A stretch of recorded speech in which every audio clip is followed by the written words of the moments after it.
Eu reassumi há poucos dias o mandato de deputado federal e depois de três anos e 3 meses como secretário de Energia de São Paulo.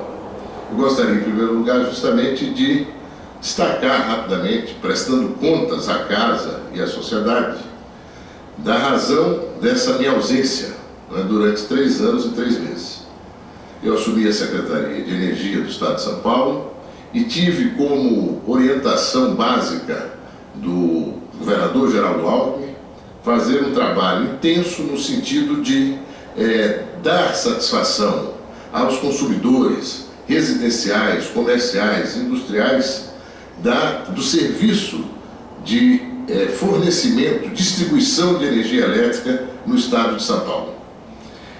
Quando nós chegamos, logo em 2011, tivemos 3 apagões, em fevereiro, em junho e julho.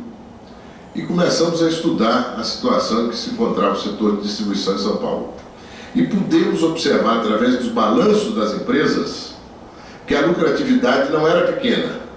O que faltava era mesmo investimento em manutenção, investimento em requalificação das linhas, investimento em ampliação do serviço.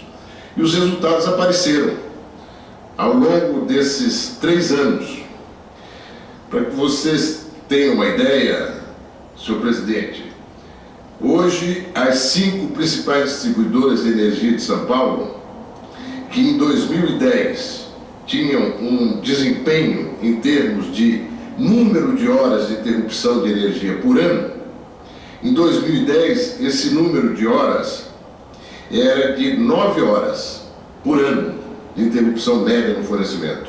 Em 2013 foi de 7 horas e 40 minutos. Houve uma redução de 13% no estado de São Paulo.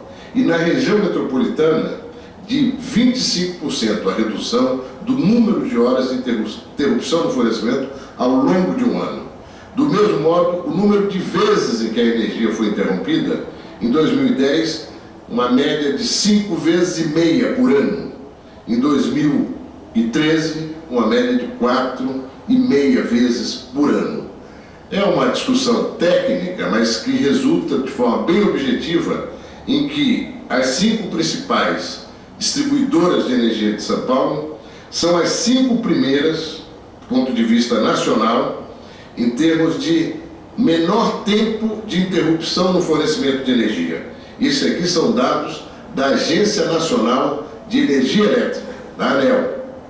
As 5 primeiras são as 5 principais distribuidoras de São Paulo. A média nacional do período sem energia no Brasil é em torno de 17, 18 horas ano. A média em São Paulo é em torno a 6, 7 horas, 7 horas e meia por ano. Do mesmo modo, o número de vezes, do ponto de vista Brasil, a média é de 10, 11 vezes. Em São Paulo, é a metade disso, 4,5 vezes de interrupção ao longo de um ano. Esse foi o principal resultado. A relação da sociedade com energia é o interruptor, não é? É você tocar o interruptor e a luz acender.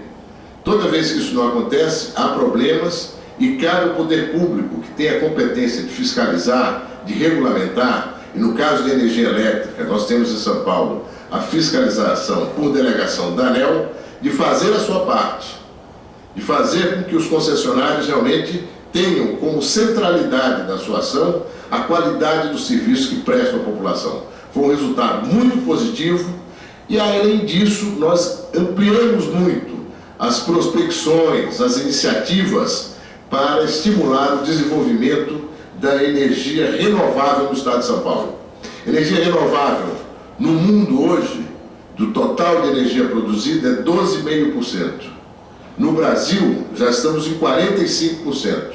No estado de São Paulo, já estamos em 56%, chegando a 57%. É preciso ampliar isso. Fizemos um Plano Paulista de Energia com horizonte de 2020, reunindo pessoas de notório saber, universidade, professor Goldenberg, professor Hildo Sauer, enfim, vários professores, representantes do setor privado, representantes de entidades, dos trabalhadores do setor elétrico. Fizemos esse plano, projetado em 2020, ampliando a participação das energias renováveis na nossa matriz energética, com um horizonte possível de 69% de renováveis em 2020. Além disso, fizemos o Atlas Eólico para prospectar as possibilidades de geração de energia dos ventos, energia eólica. Também fizemos um Atlas Solar para a implantação de energia fotovoltaica e vimos também desenvolvemos um roteiro para a exploração dos potenciais hídricos remanescentes em São Paulo. Isso tudo está dando origem a novos investimentos. Foi um trabalho estimulante, não é? Com uma limitação central. E aí passo a um outro tema, senhor presidente. A limitação central foi a ausência de política e de planejamento do governo federal em matéria de energia.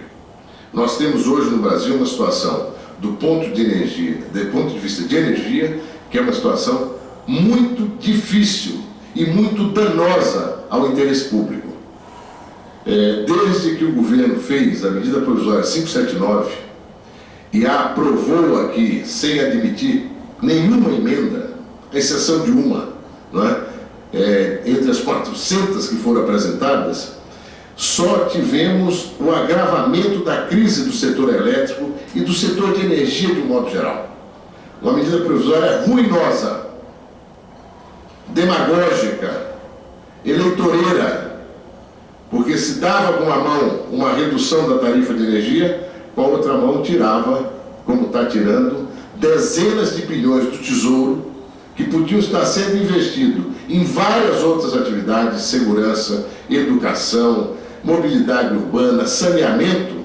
Já foram dezenas de bilhões que estão sendo dados às distribuidoras porque se desorganizou de tal maneira o setor que o preço da energia subiu, além da situação de pouca chuva, de escassez de reservação de água.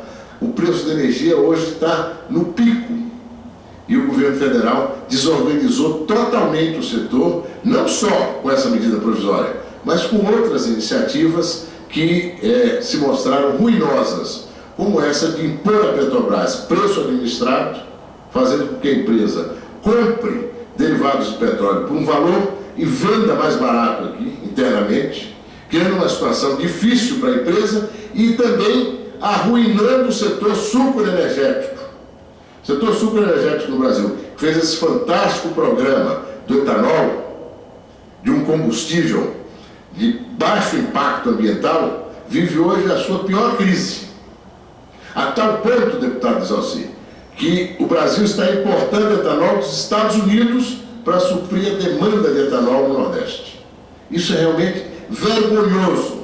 O Brasil tem um potencial de produção muito maior do que está realizando, mas o fato de o governo federal tratar o setor desta forma, impondo uma política de preço da Petrobras, que é artificial, uma conta que nós vamos pagar num momento ou no outro, e vamos ter que pagar, quem vai pagar somos todos nós, implica a ruína de um setor que emprega 1 milhão de pessoas. Ainda ontem a imprensa disse que mais 10 usinas em São Paulo abriram mão de fazer moagem de cana esse ano. São milhares de empregos que vamos perdendo. Ou seja, eu queria, pela oportunidade, ler aqui um último artigo que publiquei no blog do Noblar. A todas as quartas-feiras eu publico o artigo. Este é sobre a Petrobras. Se chama Petrobras Assuntos Técnicos. A oposição precisa aprender que assuntos técnicos requerem uma abordagem diferente do espetáculo de uma CPI em ano eleitoral. Assim, o ex-presidente da Petrobras, José Sérgio Gabrielli, termina o seu artigo na Folha de domingo passado. De fato, assuntos dessa natureza devem ser tratados com zelo e responsabilidade, sobretudo por quem dirigiu a empresa. Na mesma folha, Hildo Sauer, ex-diretor da estatal 2003-2007, ajuda a explicar o pânico petista com a CPI da Petrobras. Após atestar o baixo desempenho da diretoria executiva, Sauer responsabiliza o Conselho de Administração, presidido por Dilma, então presidido por Dilma, que autorizou a compra de uma quase sucata numa operação nefasta e ruinosa que nenhuma outra petroleira do mundo faria, não impunemente. Em Abreu Lima, continua ele do Sauer, o investimento já é de 20 bilhões de dólares, quando pelo padrão internacional, para refinarias de complexidade semelhante, não deveria exceder 7 bilhões de dólares, e já está em 20 bilhões de dólares. Paradigma semelhante acompanha o Comperj, diz Sauer. O Comperj é um projeto megalomaníaco no qual a Petrobras investiu bilhões e bilhões, está lá há 7 anos e não resultou em nada até agora. Ele também questiona, Sauer, o sobrepreço do gasoduto Urucu-Manaus e a operação desmanche da Petrobras, de ativos da Petrobras na África, no México, na Argentina e mesmo aqui no Brasil. E o do Sauer conclui: o Conselho de Administração deveria explicar isso ao acionista controlador, o povo e ao Congresso Nacional. Mas há como explicar que a empresa tenha perdido 2/3 do seu valor nos últimos anos? Que após a patriotada da autossuficiência passou a patinar na produção de petróleo? A produção está estagnada há anos. Por isso, Lula já deixou claro, uma CPI como esta, nem pensar.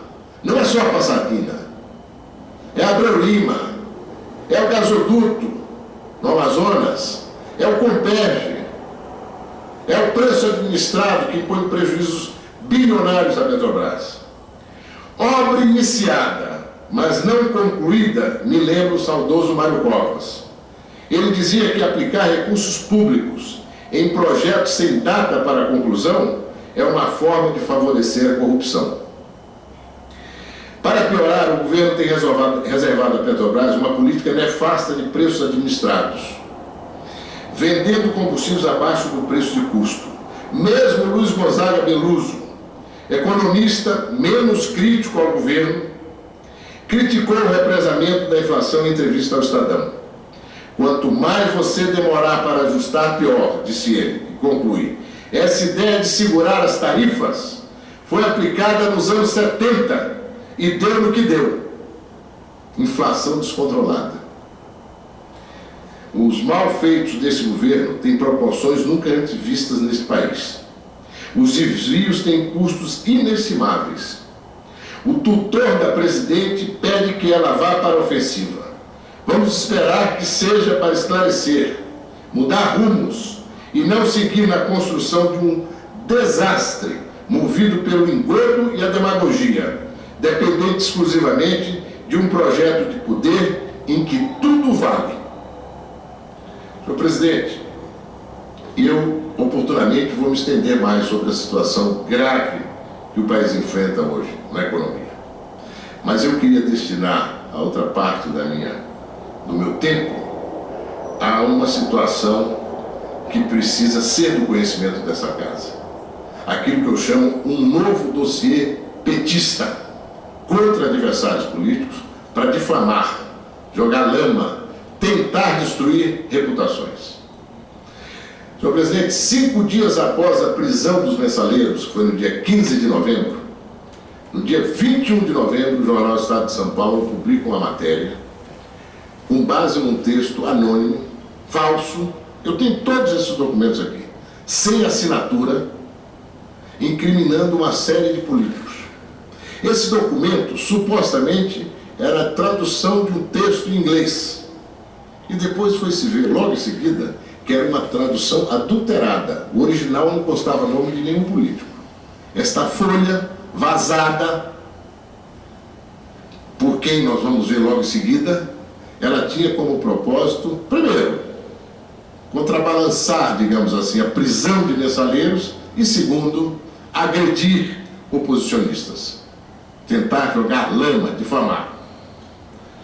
Logo em seguida, senhor presidente, eu próprio reagi com uma nota pública dizendo que nunca ouvi o suposto delator, nunca vi, nem ouvi, nem falei.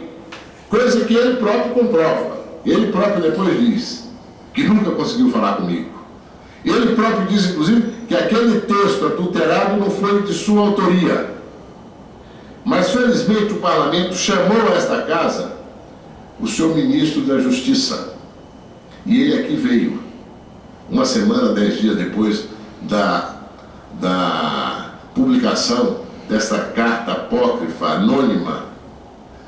E ele aqui tentou se justificar, dizendo que ele foi o portador desta carta anônima, apócrifa, para o inquérito que corria na Polícia Federal em torno a cartel de empresas em São Paulo, Siemens e outras.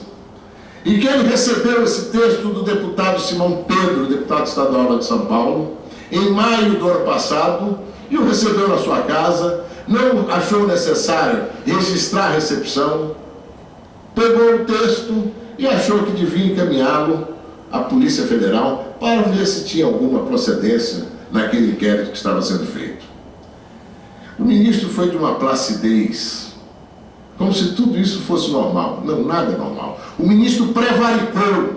O ministro da Justiça tem o dever, a obrigação, ao receber um texto desse, de registrar a recepção do texto. O ministro da Justiça tem a obrigação de acordo com a sua função, dar um tratamento absolutamente transparente, um tratamento sobre o qual não pese nenhuma dúvida em matéria dessa natureza. Eu imagino, deputado Zalci, que nenhum outro ministro da Justiça do Brasil se prestaria a ser transportador de dossiê anônimo, falso, apócrifo, para tentar difamar adversários e colocá-lo no inquérito da Polícia Federal. Mais grave que isso, a Polícia Federal, logo em seguida, registrou que recebeu esses documentos do CAD. A impressão que eu tenho é que o CAD disse: não, eu não quero entrar nessa farsa. Inventem outra história. E o ministro assumiu que foi ele que transportou e entregou para o CAD, para a Polícia Federal. Mais que isso, o ministro disse que não registrou a recepção do documento porque o ministério dele vaza tudo. E eu acho que ele é o primeiro vazador. Acho que, inclusive, esse texto que foi vazado para a imprensa veio de lá.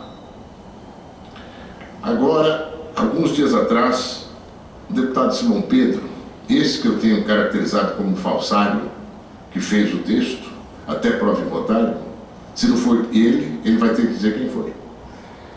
Ele foi tentar responder uma entrevista que eu dei na televisão, sendo muito contundente a respeito desse dossiê. E a jornalista o questionou fortemente: mas afinal, o senhor levou esse texto ou não levou? O senhor pediu para levar para a Polícia Federal ou o senhor não pediu? Ele responde, o nome da jornalista, diz: eu não posso, eu nunca falei para ele assim, ele é o ministro da Justiça. Olha, ministro, eu queria que o senhor entregasse isso para a Polícia Federal. Eu queria que o senhor desse uma analisada. Quando veio aqui, na Câmara dos Deputados, o ministro da Justiça disse que, em maio do ano passado, ele recebeu Sua Excelência o deputado Simão Pedro da sua casa, muito informalmente. Talvez de bermudão, chinelão, bater um papo. E o deputado Simão Pedro mostrou ao ministro essa carta anônima, apócrifa, falsa. E lá pelas tantas o ministro diz: ele me indagou se eu poderia, na forma da lei, encaminhar esses novos documentos à Polícia Federal. Quem é que está mentindo, deputado? Esse falsário Simão Pedro ou o ministro da Justiça que prevaricou? Aliás, ele aqui disse que o deputado pediu a ele, o deputado nega, disse que não pediu, mas ele disse que o deputado teria pedido na forma da lei. Ele o que fez? Pegou um pedaço de papel e entregou para a Polícia Federal. É o que ele diz. A Polícia Federal, eu tenho aqui os dois delegados da Polícia Federal que receberam o texto dizendo: encaminhado pelo CAD, recebemos um texto, etc, etc. Isso nós conseguimos desmontar, desmoralizar logo em seguida, através de entrevista coletiva e com a vinda do ministro aqui. O ministro até foi em seguida muito estimulado pela presidência, segundo a imprensa. O ministro da Justiça agora afirma que vai processar tucanos, sobretudo a mim. Eu estou com uma denunciação caluniosa contra ele. Por quê? Porque eu disse que ele era sonso, que ele era prevaricador, que ele cometeu uma ilegalidade ao agir desse modo. Isso vem de tempo, deputado Exalci. Eles vêm há tempo tentando formar esse dossiê.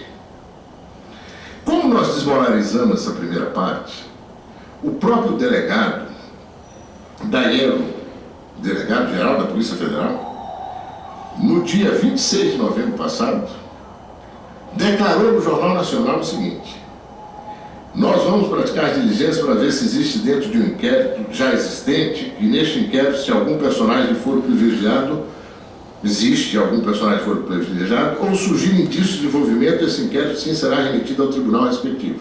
Mas é acrescento, 26 de novembro. No momento, nós não temos na investigação nenhum personagem de foro privilegiado sendo investigado ou sequer indício de seus envolvimentos. O próprio diretor-geral da Polícia Federal desqualificou aquele texto transportado pelo ministro da Justiça como sendo um texto que tivesse algum indício de participação no cartel ou na distribuição de propinas ou de benefícios de algum personagem com foro privilegiado. Pois bem, mas como a história apareceu, eles tinham que tentar desdobrar esse assunto. E logo isso aconteceu. O delinquente delator das Siemens, que tem uma delação premiada, Everton Heinheimer, um bandido, há 150 dias desde que isso começou, ele não aparece.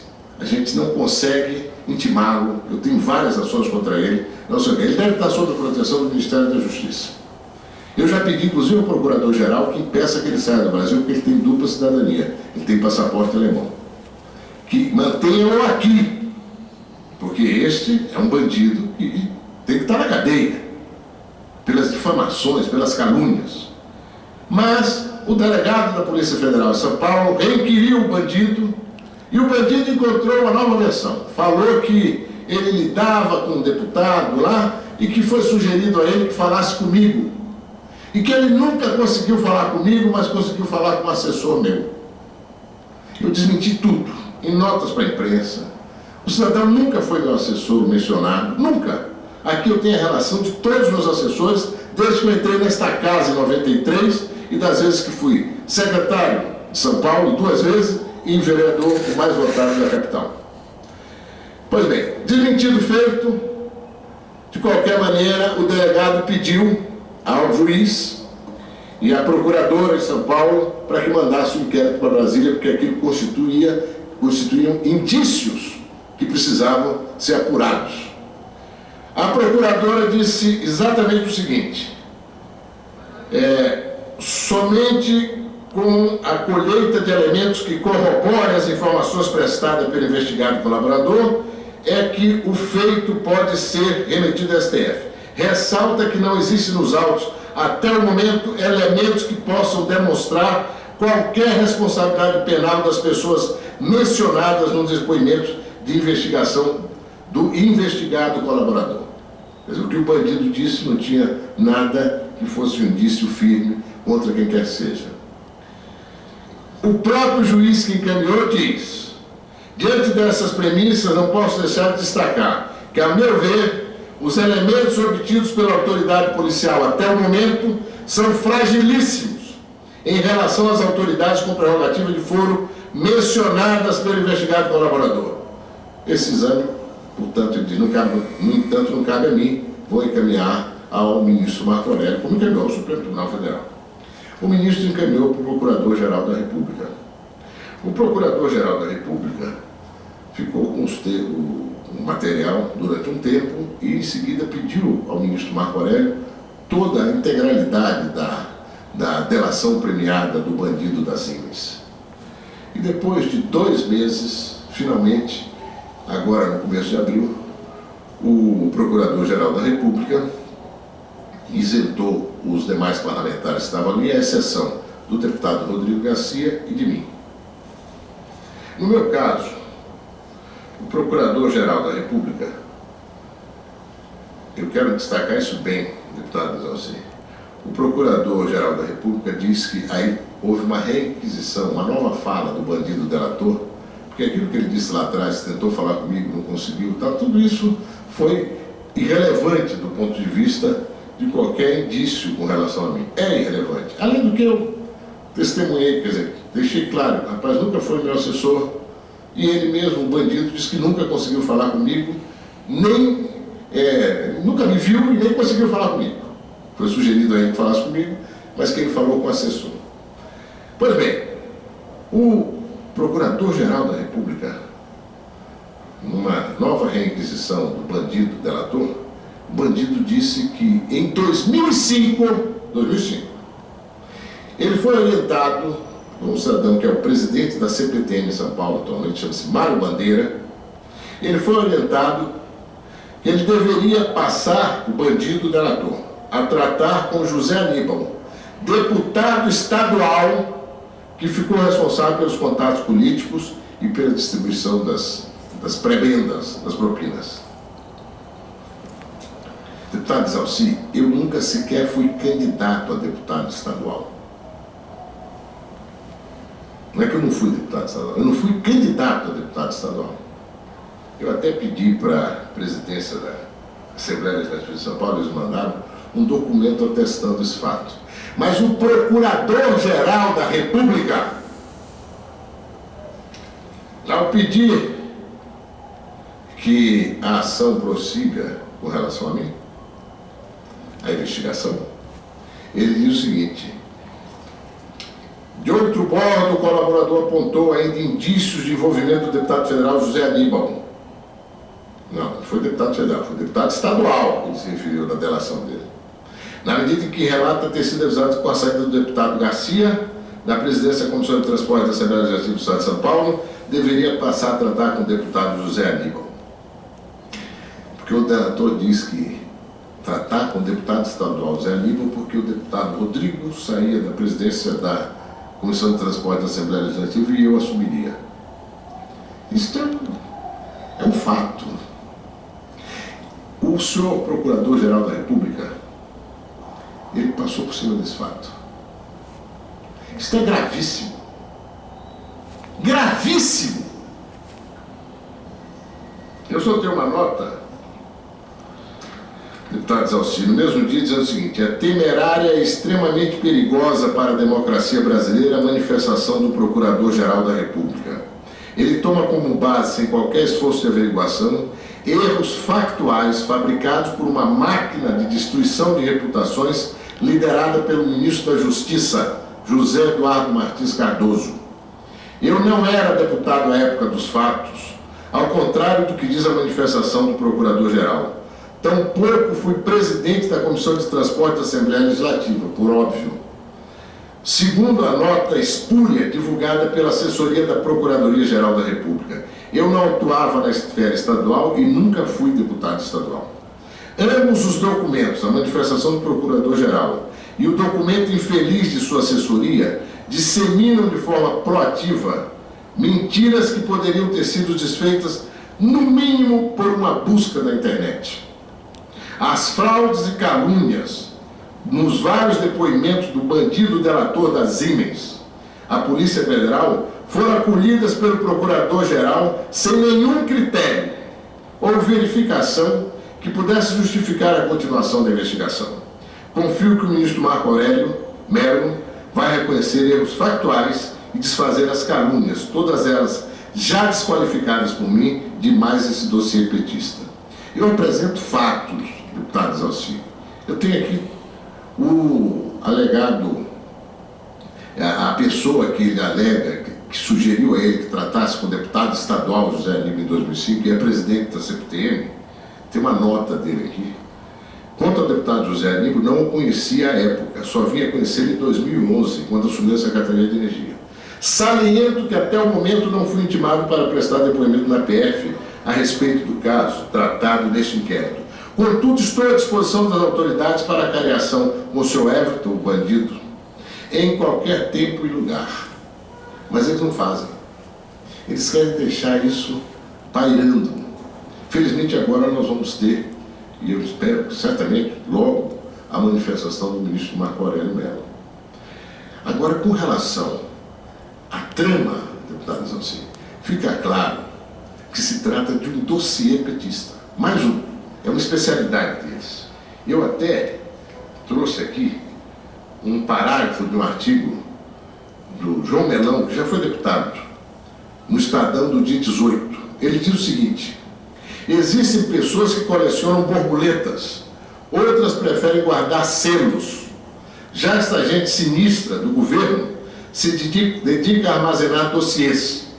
Creio no que eu digo, não é a paranoia minha afirmar que a maioria dos membros do Congresso Nacional, ao menos a parcela que mais se destaca, tem uma ficha bem guardada e detalhada nos mínimos pormenores, que vai do berço ao túmulo para a eventualidade de vir a ter alguma utilidade. Quanto a mim, deputado, eu posso dizer que eles também fabricam dossiês apócrifos, anônimos, como esse aqui. É só levantar a ficha. A minha ficha está à disposição. Eu já reiterei várias vezes. Eu não tenho nenhum problema. Patrimônio, contas bancárias, o que quiser. Eu nunca tive, em 46 anos de vida pública, nunca, qualquer processo, qualquer aleivosia, qualquer injúria ou verdade com relação a atos que não fossem republicanos. 46 anos. Eu não tenho o que temer. Eu vou até o fim nesse caso. Já me sugeriram, olha, o ministro da Justiça é muito poderoso. Na República, ele é igual a qualquer outro cidadão. Na República, e nós vivemos numa República democrática, ele é igual a qualquer outro cidadão. E é assim que eu estou processando ele, denunciação caluniosa. Ele também está me processando, não tem problema. Vamos ver quem é que falou e fala a verdade e quem está mentindo, como eu já mostrei aqui, ele se desentendendo. O falsário, o deputado Simão Pedro, e ele. O falsário dizendo que não pediu para mandar para a Polícia Federal o texto anônimo, e ele dizendo que ele indagou se ele podia mandar para a Polícia Federal. Mas, além disso, deputado Zalci, eu queria, mais uma vez, insistir nesse ponto relativo ao Procurador-Geral.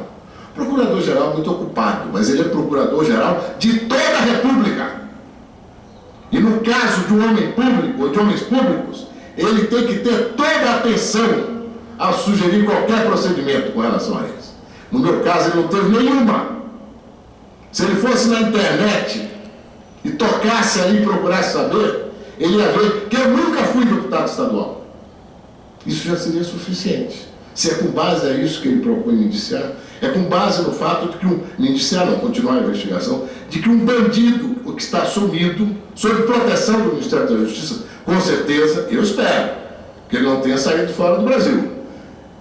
Ele teria ido ver, e aí, olha, ele não era deputado estadual, como é que ele pode ser presidente de comissão de transporte da Assembleia Legislativa? Isso é gravíssimo. Eu fui na internet saber mais do procurador Janot, procurador-geral. Vi que ele é mineiro, estudou na UFMG. Eu também estudei lá, junto com a presidente. Estudamos juntos, na mesma turma, na economia. Fomos expulsos juntos, 4, 5. Ele foi depois, se formou. Fui até numa enciclopédia, saber se o procurador-geral já estava na enciclopédia. Ele não está. Ainda. Espero que um dia esteja, por méritos. Mas vi que tem um médico francês chamado Maurice Janot, que viveu no século XX, e que pesquisou drogas contra o câncer. Eu espero que o Procurador-Geral da República tenha uma contribuição decisiva no Brasil para que alguns cânceres da nossa vida pública hoje sejam extirpados. Manipulação, uso da máquina pública, corrupção disseminada, formação de dossiês para difamar e destruir reputações. Isto é mais um dossiê petista. Eu não tenho que temer. Olha, já disse, eu estou à disposição. Mário Bandeira já disse que está à disposição. O suposto assessor meu, que nunca foi, está já nos autos, isso, à disposição, a qualquer hora e lugar, para cariação, para depoimento, o que for. Mas eles querem empurrar, eles querem deixar de passar. Eles talvez imaginassem que eu ia... deixa para lá. Não tem deixa para lá. Eu não sou igual a eles. O maior objetivo dessa gente é transformar política brasileira, toda ela, numa podridão.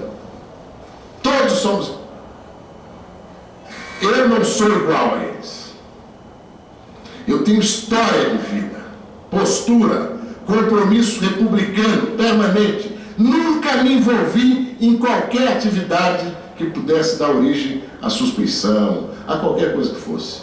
Muito menos nisso aqui. Eu não tenho nada contra que se leve, pelo contrário, tanto quanto o governador Geraldo Alckmin, que se apura integralmente qualquer e toda e qualquer denúncia com relação a cartel, metrô, trem, coisa que está sendo feita. Agora, usar isso como gancho para emporcalhar a reputação de adversários políticos é gravíssimo. O Procurador-Geral da República deve uma resposta a isso que eu estou dizendo aqui. Eu me manifestei no dia e imaginei que ele ia se manifestar também, mas ele infelizmente não se manifestou. Que ele ia se manifestar reconhecendo esse fato elementar, mas ele não fez. Deputado Zalci, é uma volta ao parlamento. Eu tenho muita estima pelo parlamento, muita, toda estima.